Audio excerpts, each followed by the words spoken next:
ಒಂದು ವಿಶೇಷವಾದಂತಹ ಮನೋರಂಜನೆಯ ಕಾರ್ಯಕ್ರಮವನ್ನು ಕೊಡಬೇಕು ಅಂತ ಹೇಳಿ ಬಹಳ ದಿನಗಳ ಶ್ರಮದಿಂದ ಇವತ್ತು ಈ ನಾಟಕ ಪ್ರದರ್ಶನ ಆಗ್ತಾ ಇದೆ. ಇವತ್ತಿನ ಕಾಲಘಟ್ಟದಲ್ಲಿ ಮನೋರಂಜನೆಗೆ ಮೊಬೈಲ್ ಸೀಮಿತ ಆಗಿದೆ. ಹಿಂದೆ ಇರ್ತಕ್ಕಂಥ ಏನು ನಮ್ಮ ಹಿಂದಿನ ಪೂರ್ವಜರಿದ್ದರು, ಅಂದಿನ ಕಾಲದಲ್ಲಿ ನಾಟಕ, ಟೆಂಟ್ ನಾಟಕಗಳು ಏನು ನಡೀತಾ ಇದ್ವು ಅವು ಅತ್ಯಂತ ಮನೋರಂಜನೆಗೆ ಕಾರಣ ಆಗ್ತಾ ಇದ್ವು.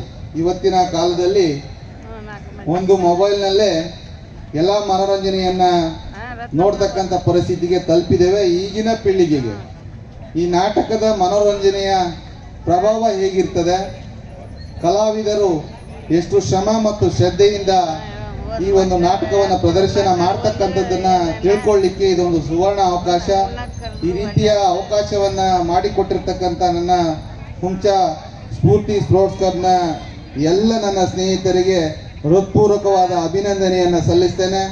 ಹಾಗೆ ಈ ಒಂದು ಮನೋರಂಜನೆ ಕಾರ್ಯಕ್ರಮಕ್ಕೆ ಬಂದಾಗ ಯಾರೇ ಒಬ್ಬ ಮುಖ್ಯ ಅತಿಥಿಗಳಾಗಲಿ ರಾಜಕಾರಣಿಗಳಾಗಲಿ ಬಂದು ಭಾಷಣ ಮಾಡಿದ್ರೆ ಕೇಳೋ ಪೇಷನ್ಸ್ ಇರೋದಿಲ್ಲ. ಹಾಗಾಗಿ ಈ ಒಂದು ನಾಟಕದ ಪ್ರದರ್ಶನ ಅತ್ಯಂತ ಯಶಸ್ವಿಯಾಗಿ ಆಗಲಿ, ನಿಮ್ಮೆಲ್ಲರಿಗೂ ಒಳ್ಳೆಯದಾಗಲಿ. ಈ ಕಾರ್ಯಕ್ರಮ ಅತ್ಯಂತ ಪ್ರತಿ ವರ್ಷವೂ ಕೂಡ ಮುಂದಿನ ದಿನಗಳಲ್ಲಿ ನಡೆಯೋ ರೀತಿಯಲ್ಲಿ ಆಗಲಿ. ಪ್ರತಿಯೊಂದು ದಿನವೂ ಕೂಡ ಒಂದೊಂದು ಒಳ್ಳೆಯ ಕಾರ್ಯಕ್ರಮವನ್ನು ಮಾಡ್ತಾ ಇದ್ದಾರೆ.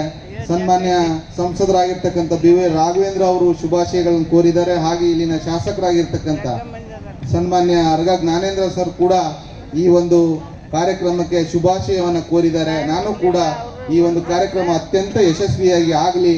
ನಾನು ಈ ಒಂದು 2016ರಲ್ಲಿ ತಾಲೂಕ್ ಪಂಚಾಯತಿ ಸದಸ್ಯನಾಗಿ ಆಯ್ಕೆಯಾಗಿದ್ದು 5 ವರ್ಷ ನಮ್ಮ ಅವಧಿ ಮುಗಿದ್ರೂ ಕೂಡ ಇವತ್ತು ಹತ್ತತ್ರ 9 ವರ್ಷ ಆಯಿತು.